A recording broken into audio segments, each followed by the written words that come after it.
The communications minister for the Democratic Republic of Congo says that peace will unlock positive momentum throughout Africa. The country has been in the spotlight since it signed a peace agreement with Rwanda in June. Many are hoping it will unlock further growth after 3 decades of war. The DRC is located, well, just look, it's in the middle of Africa, has immense mineral resources. Everybody wants a bit of it. Unfortunately, in many cases, they're already taking it by force. President Trump has often taken credit for the peace agreement between the DRC and Rwanda off the eastern border, I should say.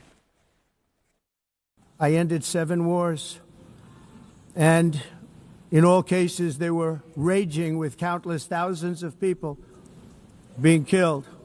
The Congo and Rwanda, a vicious, violent war that was.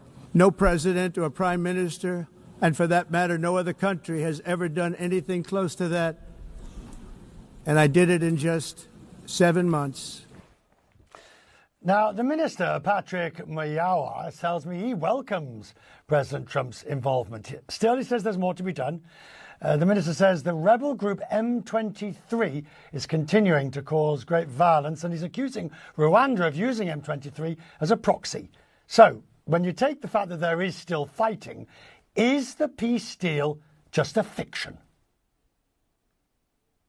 Peace will come, because peace cannot come just because you sign. There is a lot of things we need to do in the ground. That's why it's required, and that's what we've been seeing with the American administration, an involvement to make sure what we put in the paper, each part will respect that. We are doing our part, and I'm not sure Rwanda is delivering the way it should deliver. It's not just because you have the process around Americans, but there is a process in Doha with Qatari where Rwanda is not playing his role with his puppet to make sure they are respecting what we have to do in according to get the peace we want. The United States, the US president, is transactional. Quid pro quo.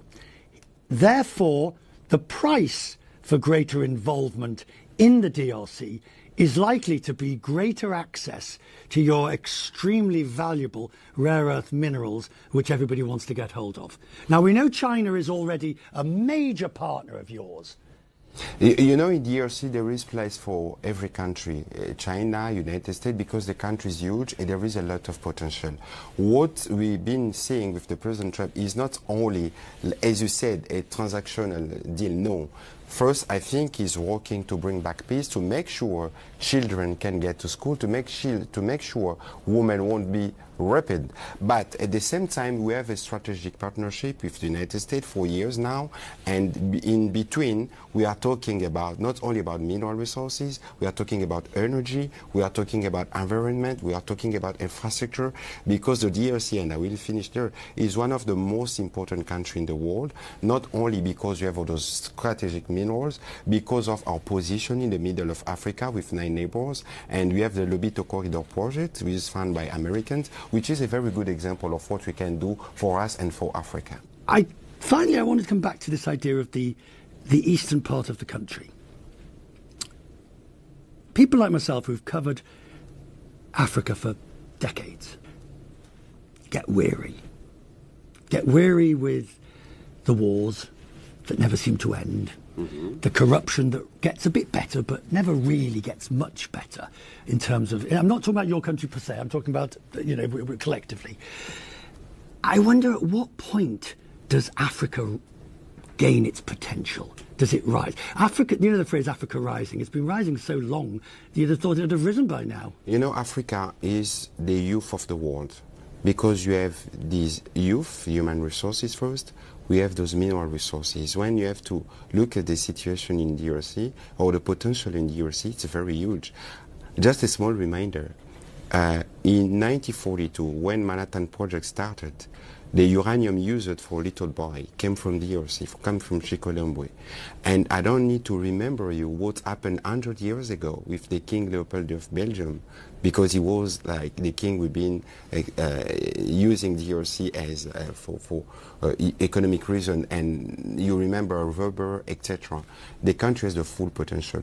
But what we need first, actually, is peace. And if we want to achieve peace in that region, we should make sure we stop Rwandan activities.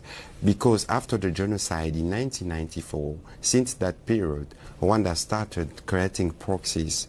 M23 is a proxy, is a movement under sanction of United States administration. Even the leader with a puppet, one of the most corrupted guy. So today what we want the most is to see that the two processes, Washington and Doha, give us the result. So once we achieve the objective of peace in that region, I can tell you, we can bet that not only DRC will start the way, consolidate his way for the development under the President Tshisekedi leadership, but the whole part of Africa, this part of Africa, will at the same time move in good way. That's why peace is critical.